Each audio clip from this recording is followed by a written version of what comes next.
Fala, Blaugranas!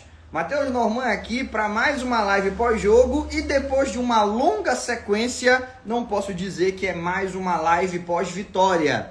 A sequência de vitórias do Barcelona foi quebrada, mas a invencibilidade não. O time Blaugrana continua sendo o único time invicto entre as principais ligas europeias. É uma equipe que hoje empatou com o Real Betis, mas que mesmo no tropeço conseguiu vantagem. Com a derrota do Real Madrid mais cedo para o Valência, o Barcelona, que entra na rodada com 3 pontos de vantagem, ao final dela tem 4. Certo? Eu vi algumas pessoas tentando transformar o resultado de hoje numa espécie de mini crise. Ah, a gente tinha que ganhar, não podia empatar. Hoje a gente precisava, era imprescindível uma vitória, não tinha como ser outro resultado. Por quê? Ah, porque o Real Madrid perdeu. Pô, mas se ele tivesse ganhado, aí a gente podia empatar? Não era muito pior? Não entendi o raciocínio.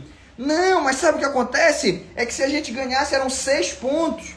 Verdade. Mas se a gente tivesse ganhado todos os jogos da temporada, eram 30. Só que isso não vai acontecer. A gente não vai ganhar todos os jogos. Vão haver partidas em que nós vamos tropeçar. E vamos ser sinceros, a partida de hoje era a mais tropeçável do nosso calendário, desde o jogo fora de casa contra o Atlético de Madrid, que nós vencemos, e alguns torcedores parecem que esqueceram disso. Já estão começando a falar que o time não sabe jogar contra equipes que se defendem bem.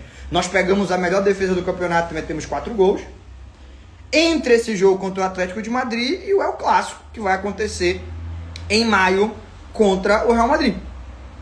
Então, neste período, entre um jogo e outro, era muito claro, eu já tinha falado isso aqui várias vezes, que o jogo mais complicado ia ser o jogo contra o Real Betis. E que, sem dúvida, uma vitória hoje, pelo calendário que nós tínhamos à frente, significava encaminhar o título do Campeonato Espanhol. E que um tropeço nunca é desejado, mas no contexto que a gente vivia, é compreensível. Uma sequência muito grande de partidas muito competitivas, um jogo a mais que o Barcelona precisou disputar após data FIFA, que foi aquela partida contra o Osasuna, os nossos titulares que se desgastaram muito jogando pelas suas seleções, um jogo muito importante de quartas de final de Liga dos Campeões, que a gente vai ter no meio da semana.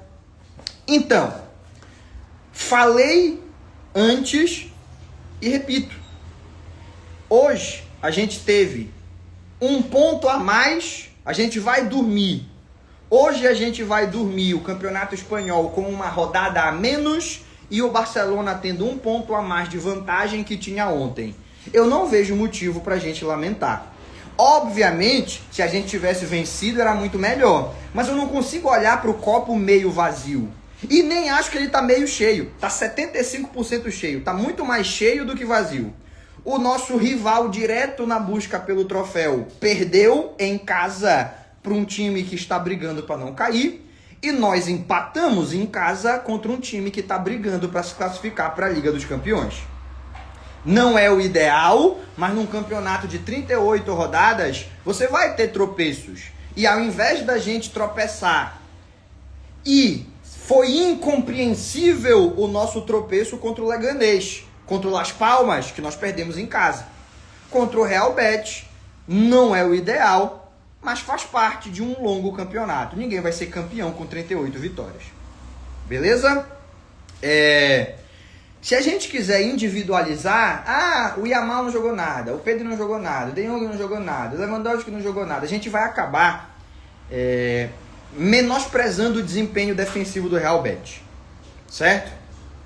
Para mim, o lance crucial da partida é o gol de empate que acontece ainda muito cedo no primeiro tempo.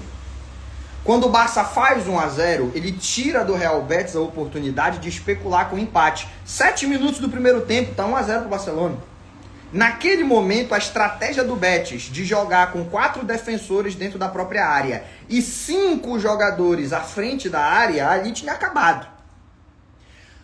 A tendência era que o time tivesse que sair um pouco mais, deixasse espaço para o Barcelona produzir, enfim, aquele cenário que é sempre muito positivo para o time maior, que é de tirar o time menor da sua zona de conforto.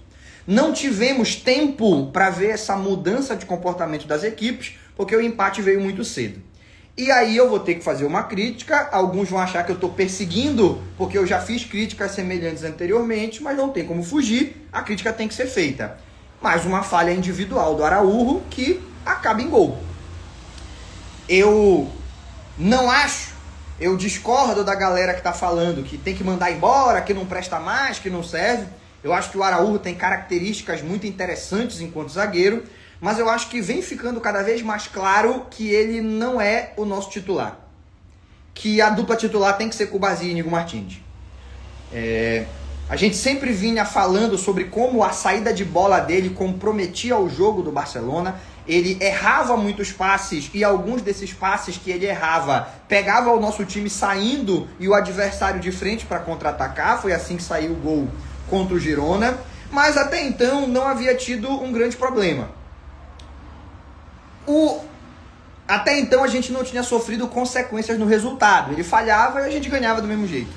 Hoje, essa marcação dele em cima do Nathan, zagueiro brasileiro, inclusive, né, fez uma excelente partida hoje, o Nathan.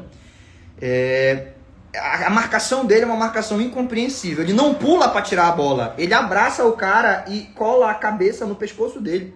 Parecia que ele estava dormindo de conchinha. Aquilo ali não fez sentido para mim. Ou ele pula para tirar a bola, ou ele abraça o cara de um jeito que ninguém sobe, se arrisca a fazer o pênalti, mas não deixa sair o gol. Ele não pulou, ele não impediu o cara de sair do chão, ele simplesmente pula com ele abraçado, encostado com a cabeça no peito, e o cara faz o gol dentro da pequena área. Aquilo aí para mim foi muito estranho, né? Uma falha muito visível, uma falha muito explícita do Araújo, e eu acho que a gente já precisa começar, e eu acho que se em algum momento houve a dúvida de qual seria a dupla titular até o fim da temporada, eu acho que se em algum momento a gente esteve em dúvida sobre quem seria a dupla titular da temporada, eu acho que hoje está muito claro pelas falhas recentes e pelas não falhas de Cubarsí e Íñigo que eles precisam ser os nossos titulares. O Araújo é um reserva de luxo. Ele vai aceitar essa condição de reserva de luxo na virada de uma temporada para outra ou ele vai pedir para ser negociado? Aí é uma parada que o tempo vai dizer. Por enquanto eu foco em analisar o campo, ainda não tem janela de transferências aberta, e no campo tá muito claro que a gente tem que botar Íñigo e Cubarsí para as partidas mais importantes, certo? Hoje o rodízio era uma necessidade. O Íñigo Martínez não tinha condições de atuar. O Íñigo Martínez estava com aquela sobrecarga no músculo da bunda, o glúteo. Pessoal, quando eu soltei a notícia, o pessoal achou que era sacanagem. Mas é verdade, o Íñigo Martínez teve uma sobrecarga no músculo da bunda, o glúteo. E ele poderia ir para o sacrifício hoje, mas tinha grandes chances dele se lesionar e acabar não podendo atuar no meio da semana pela Champions. E é claro que o discurso tem que ser esse. Nós não estamos pensando no Dortmund, nós só estamos pensando no Betis. Mas no fundo, a gente sabe que não tem como jogar no sábado contra o Betis, sem lembrar que quarta-feira tem o jogo contra o Dortmund pelo mata-mata Liga dos Campeões. Seria a situação ideal, mas é impossível. E aí, pô, Íñigo, descansa. Nem pro jogo ele foi, não entrou nem a convocatória, ficou em casa descansando. E aí o Araújo assumiu a titularidade, né? Então, eu acredito que a galera...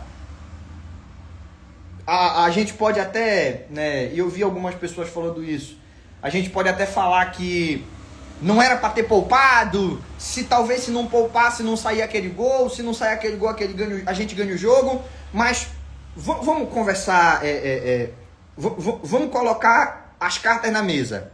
Você prefere ganhar o jogo de hoje e perder o Íñigo para o mata-mata da Champions? Ou empatar o jogo de hoje e ter ele 100% para jogar contra o Borussia Dortmund? A minha opinião, e eu aceito o debate, porque eu não acho que é uma resposta fácil, é que eu preferia empatar hoje e ter ele 100% no jogo da quarta-feira, né? Dito isso, a gente pode dar continuidade aqui. Obviamente, a gente vai ter que fazer... Obviamente, cabe uma análise, quando a gente tropeça, um pouco mais focada nos erros. Mas a gente não pode exagerar. O empate de hoje não é crise. Por dois motivos. Primeiro, porque a gente tem que reconhecer o mérito defensivo do Real Betis. O Marc Bartra hoje parecia o Puyol no auge. A linha de meio campo do Betis conseguiu deixar os jogadores do Barcelona o tempo todo incomodados quando tinham a bola no pé. Foi um dos piores jogos que eu vi do Pedri na temporada, e não porque ele estava pouco se lixando para a partida, e sim porque toda vez que ele pegava na bola, aparecia alguém para morder o calcanhar, aparecia alguém para pressionar, tirava a oportunidade do giro. O Real Betis defendeu muito bem. Então, obviamente, a gente vai ter que falar, a gente vai ter que fazer a análise acerca de alguns equívocos que o Barcelona cometeu. Mas essas análises não podem jamais concluir que o time está no caminho errado, que nós precisamos de mudanças nessa equipe.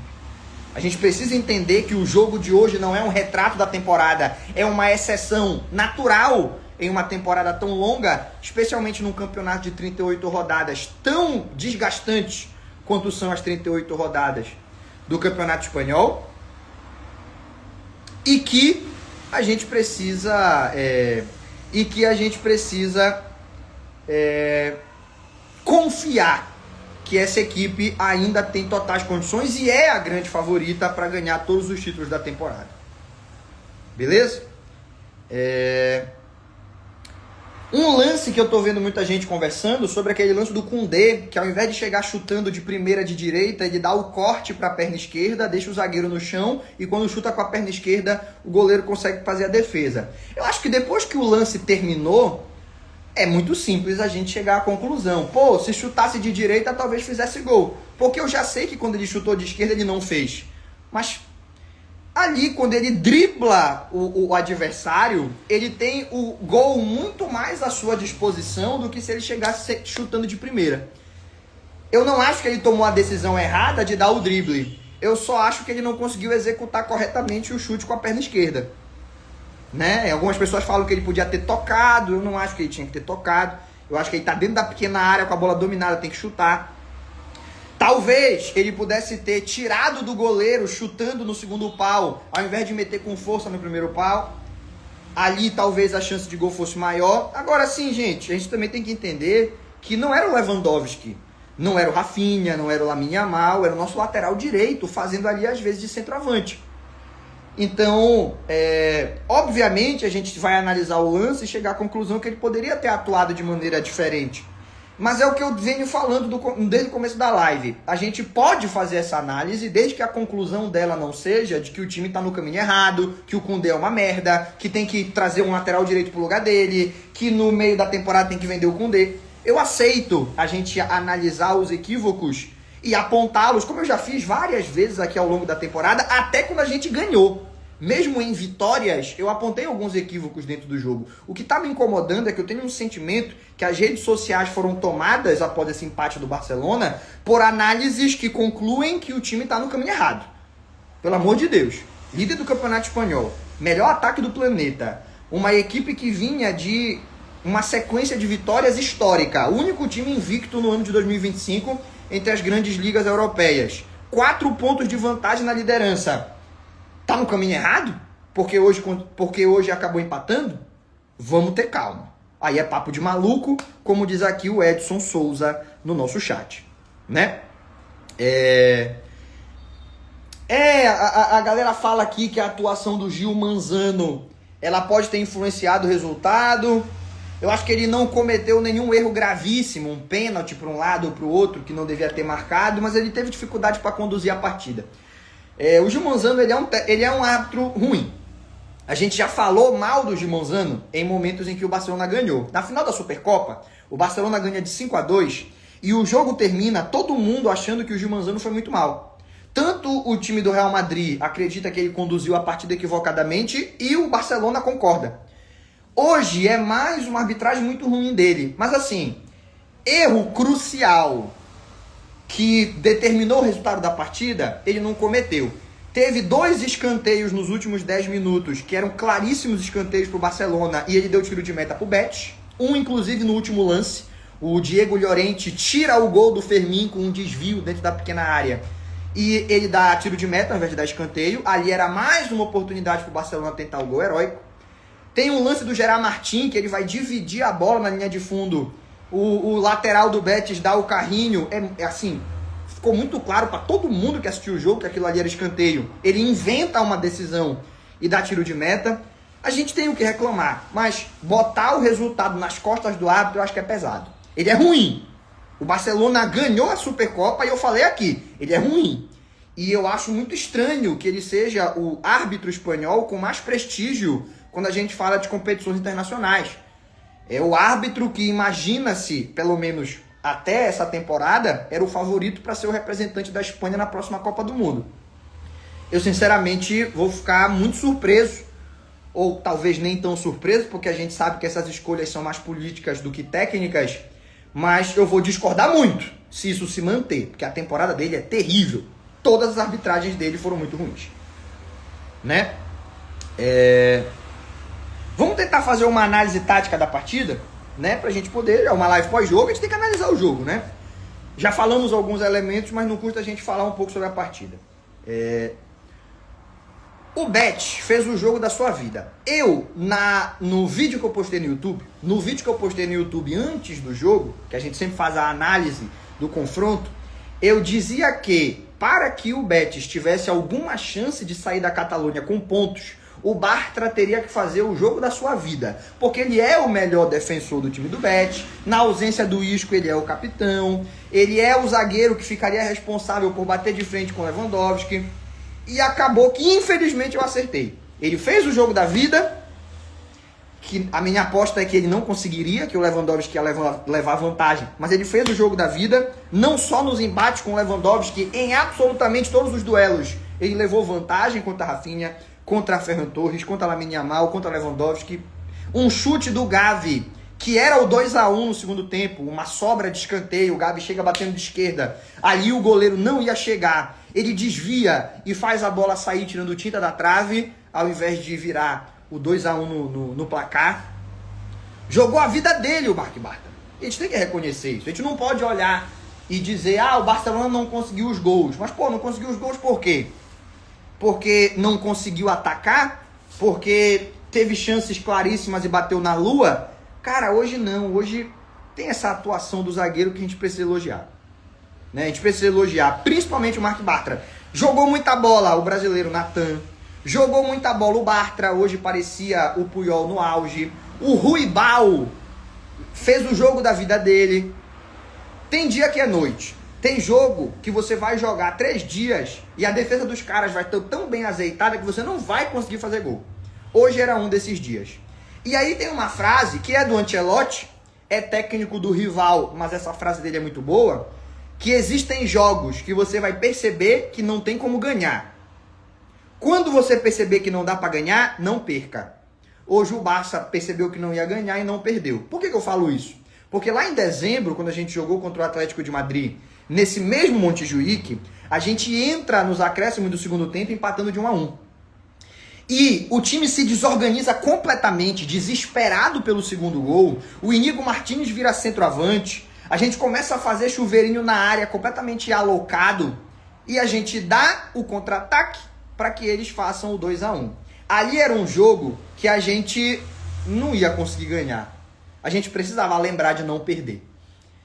Hoje a gente conseguiu fazer isso. Apesar de, obviamente, o time lutar até o último minuto pela vitória, o Barcelona não se desorganizou e permitiu que o Betis tivesse contra-ataques em que ele saísse na cara do Chesney, que é o que costuma acontecer. Aconteceu com o Real Madrid hoje mais cedo. O Real Madrid, na busca pelo 2-1, se desorganiza e aí o Valência sai na cara do goleiro deles lá, o Fran González, que hoje estreou.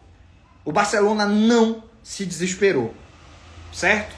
E conseguiu não perder um jogo que, infelizmente, porque eu queria muito ter essa vitória, não deu para ganhar. Não dava para ganhar, né? Como a audiência aqui é rotativa, eu vou repetir o que eu falei no começo da live, porque eu acho que é o centro, a informação mais importante da nossa live é essa. Mas, pré-jogo, eu falei o quanto eu queria essa vitória para colocar muita terra entre o Barça e os seus perseguidores e ter no mínimo 6 pontos de vantagem em relação ao Real Madrid quando a gente chegasse no Clássico. Na live pré-jogo eu falei o quanto eu queria essa vitória e o quanto eu achava ela importante e o quanto eu acreditava que ela deixava o título encaminhado. Falei isso. Mas a gente também não pode transformar em crise o fato de não ter vencido. Antes da rodada nós tínhamos 3 pontos de vantagem. Antes da rodada nós tínhamos 3 pontos de vantagem e o nosso adversário tinha 9 rodadas para tentar tirar. A rodada termina, o nosso adversário só tem 8 rodadas para tentar buscar essa remontada e o Barcelona está 4 pontos à frente. Foi a frase que eu falei na live durante o jogo, que é exclusiva para os assinantes. Uma rodada a menos, 1 ponto a mais. E fiquei muito feliz quando descobri que pós-jogo o Flick falou isso para os jogadores no vestiário, que não era para eles ficarem desesperados com esse empate, que num campeonato de 38 rodadas você não vai conseguir vencer tudo, que o importante é quem termina líder lá na última rodada. E com uma rodada a menos e 1 ponto a mais, ele falou essa frase, uma rodada a menos, 1 ponto a mais, a gente está muito mais perto de ser campeão do que estava ontem. É isso que a gente tem que pensar. Não pode transformar um empate contra uma equipe muito qualificada em crise. Minha opinião. Beleza? Falando um pouco mais do Barcelona, esquecendo os méritos defensivos do Betis. Eu acho que o Barcelona conseguiu, a exemplo do que fez nos últimos jogos, controlar o jogo e não dar muitas oportunidades para o adversário. A gente vai lembrar de pouquíssimos momentos em que o Betis ameaçou o gol do Chesney. Tem um chute de fora da área do Couto Hernandes no primeiro tempo, que vai para fora, vai bem longe. Tem um chute para fora do Antony no começo do segundo tempo. Tem o lance do gol. E tem uma defesa do Chesney num chute do Nathan do meio da rua, que também não é uma chance clara de gol. Então, a gente conseguiu se defender bem. Mas, na falha individual do Araújo, a gente acabou sofrendo o gol. Ele não conseguiu marcar o Nathan naquele lance. Tem mérito do Nathan, mas também tem demérito do Araújo. E os caras conseguiram empatar. Né? Então, eu acredito que, apesar de a gente não ter vencido, não foi um jogo desesperador do Barcelona. Especialmente no aspecto defensivo, acho que a gente se comportou muito bem. O Antony é um jogador de muita velocidade. Quando ele saía correndo com a bola na ponta, o Baldé, normalmente na partida de hoje, em várias outras atuações dele, ele fica espetado no ataque. Ele não marca o Antony, quem estava marcando o Antony era o Cubarsí. E em muitos lances, o Antony, que é mais rápido que o Cubarsí, saía disparado, ganhava as costas do zagueiro e o narrador do jogo se empolgava, mas a gente sempre percebeu o Cubarsí muito seguro. O Cubarsí tem 18 anos de idade, mas ele joga com a mentalidade de um zagueiro de 32 e ele sabe que se o ponta ganhou de mim na lateral, eu não corro em linha reta, eu corro na diagonal para dentro da área. Quando ele girar, ele vai se encontrar com a linha de fundo para um lado, com a linha lateral às suas costas e comigo à sua frente. Ele só vai ter 2 opções, tentar o drible, aqui eu vou fazer o desarme, ou devolver a bola para trás. Em todos os lances que o Antony disparou e que o narrador se empolgou, e vem Antony com a bola aí, passa por cima, ele chegou na linha de fundo, virou de frente e tá o Cubarsí lá. Perdão, senhor, não posso deixar você passar com a bola, o técnico pediu para ele marcar. Que o Cubarsí tem uma cara de bom garoto, eu não acredito que ele consegue xingar alguém dentro de campo. Ele desarma e pede desculpa, mas desarma. Quando ele olhava o Cubarsí, ele devolvia. Ih, não vou pra cima desse cara não. Devolvia. Dava no lateral, voltava a jogada. Então, ele disparava com a bola dominada, mas não se transformava em chance de gol. Defensivamente, eu acho que o Barcelona foi muito bem. Eu acho que acabou faltando pro Barcelona um pouco de precisão dentro da área adversária. Aí faltou precisão. O Lamine Yamal teve lances em que ele não confiou na perna direita, principalmente no começo do primeiro tempo. Teve 3 jogadas em que a bola chegava na linha de fundo, dentro da área adversária, a gente chegava na linha de fundo. Ali é uma situação de criar uma chance clara de gol. O Lewandowski se desmarcava para receber no segundo pau e o Lamine Yamal não dava o tapa para ele chegar fazendo gol sem goleiro com a perna direita. Ele driblava, trazia para a perna esquerda e aí tentava o passe. Tem um lance, inclusive, que ele tenta um passe de esquerda de 3 dedos. Quando tu mete os 3 dedos, a bola vai fazer o efeito para trás. Então, vai ficar mais fácil para o zagueiro que está na mesma linha do atacante conseguir o corte. Quando tu dá o tapa na frente, o zagueiro tenta cortar e mete o gol contra. Geralmente ele não se joga, ele deixa a bola passar e torce para o atacante perder. Lewandowski dificilmente perde um gol desse, né?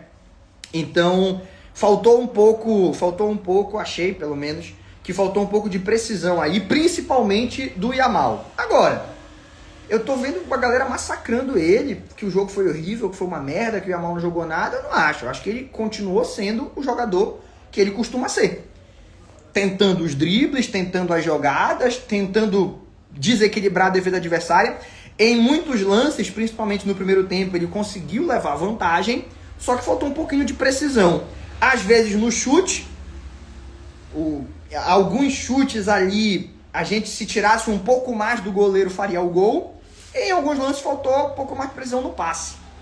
Na hora de dar o último passe, a gente dava um pouco forte. E cara, no fundo também faltou. No fundo também faltou um pouco de sorte, né? Existe tantas vezes em que rola um bate-rebate, pega na canela do zagueiro e sobra para o atacante sozinho na cara do gol. Quando tá todo mundo ali dentro da área. Todo mundo ali, um do lado do outro, se acotovelando, um monte de zagueiro defendendo, o meio-campo do adversário não tá no meio-campo, tá todo mundo dentro da área, e bate pra cá e bate pra lá, aí sobra pro atacante que chuta de primeiro e faz o gol. Cara, não sobrou nenhuma, todas sobraram pros zagueiros. Às vezes faz parte, né? Às vezes faz parte. E faltou também esse um pouquinho de sorte. Da bola que bate e rebate, sobrar pro Lewandowski e não pro Bartra.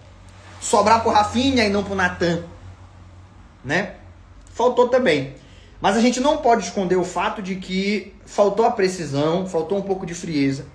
Eu vi algumas pessoas falando, me mandaram no direct, comentaram na postagem que eu fiz pós-jogo, que algumas pessoas disseram que o Barcelona sentiu a pressão do resultado do jogo do Real Madrid. Eu discordo 100%. O Real Madrid ter perdido, se afeta a moral do jogador do Barcelona, é para deixar ele mais tranquilo.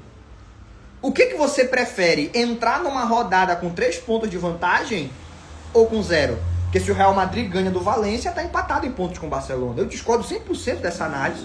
Algumas pessoas fizeram esse comentário no meu post pós-partida, de que faltou tranquilidade, porque o Barcelona, quando soube que o Real Madrid perdeu, ficou muito nervoso.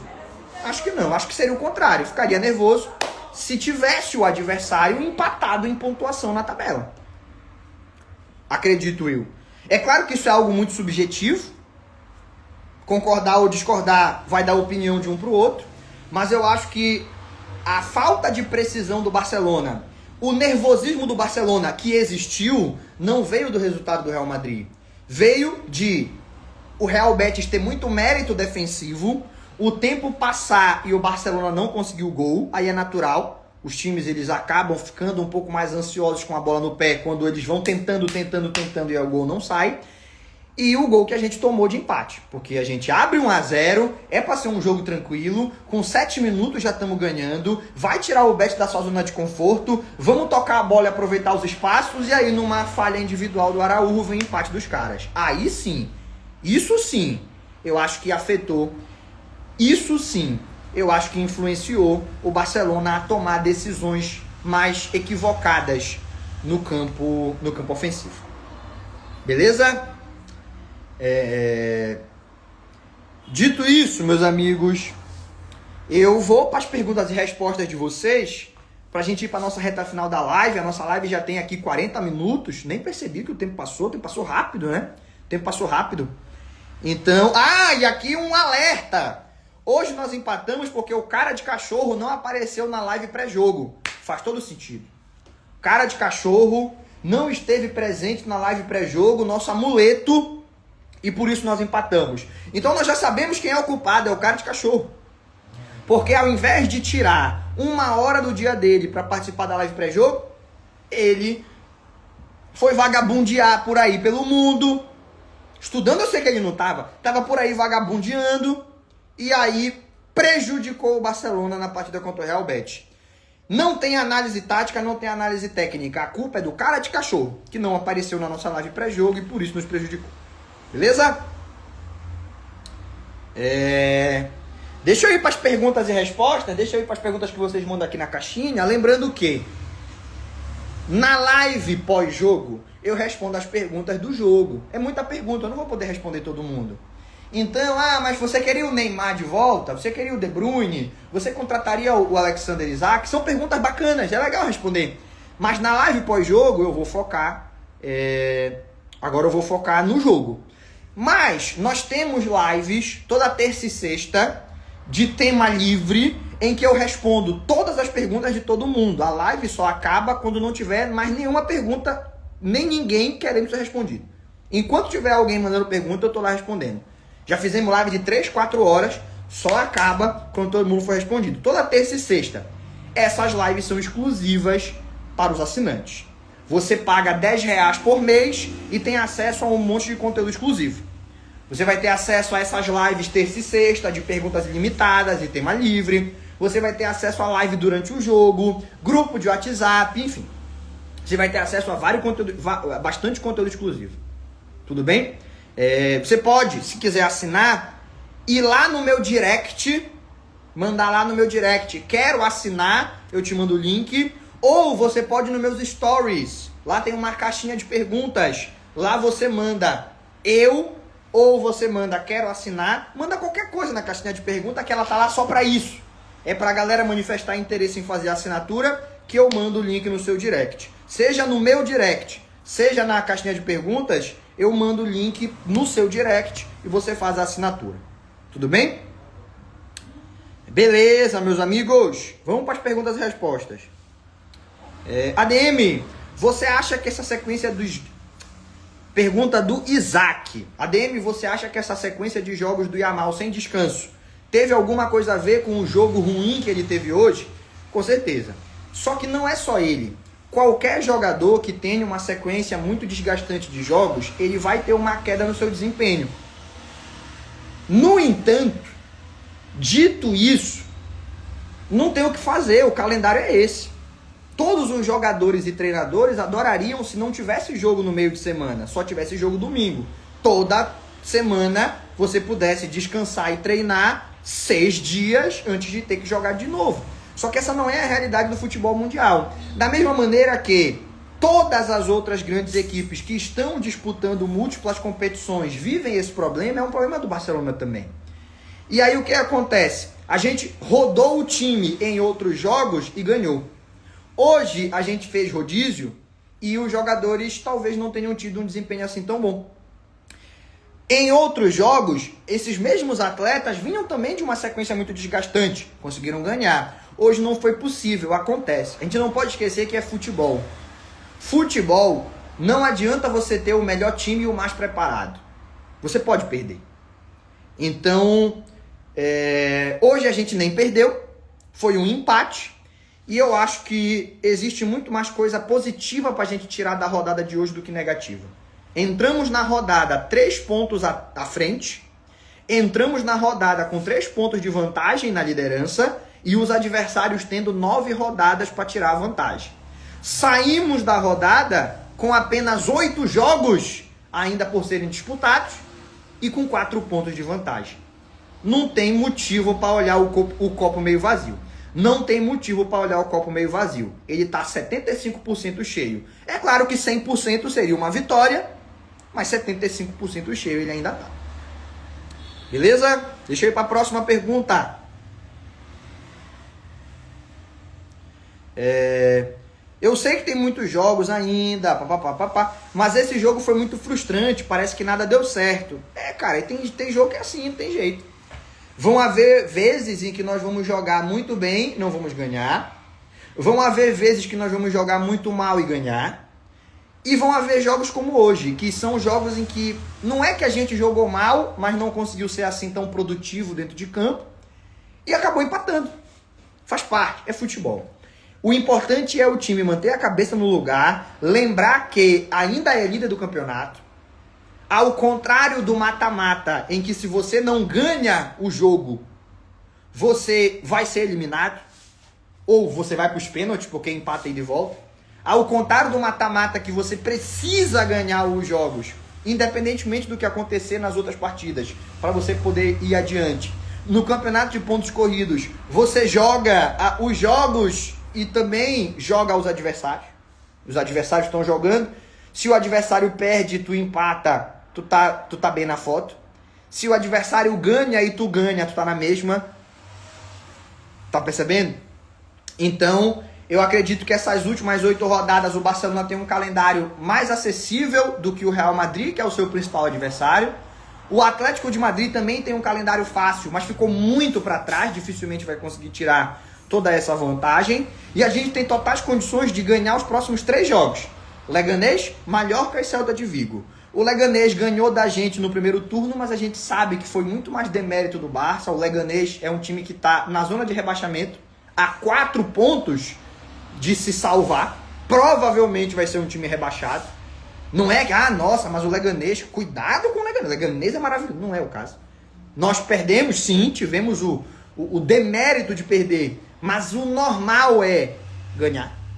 E eu acredito que o Barcelona vai ganhar. E contra a Mallorca e Celta de Vigo, são equipes mais capacitadas, mas que quando jogam fora de casa tem muita dificuldade. O Mallorca vem numa fase muito ruim, está em queda na temporada. O Celta de Vigo está numa crescente, mas quando joga fora de casa, o Celta de Vigo raramente faz alguma coisa. São 3 jogos que dá para ganhar, são 9 pontos que dá para fazer, e a gente chega no Clássico com no mínimo 4 pontos de vantagem. Tá ruim? Chegar no confronto direto com 4 pontos de vantagem? Chegar no confronto direto podendo até perder? Claro que a gente não quer perder, mas mesmo que perca, o Real Madrid faz o jogo da vida e ganha do Barcelona em Montjuic, mesmo assim a gente ainda vai ser líder? Eu não consigo imaginar como que esse cenário pode ser negativo. Beleza? Próximo. ADM, não podemos considerar que o Betis defendeu muito bem. Eu só vejo a galera falando que o Barça jogou mal. A gente falou isso aqui mais cedo na live, não sei se você estava.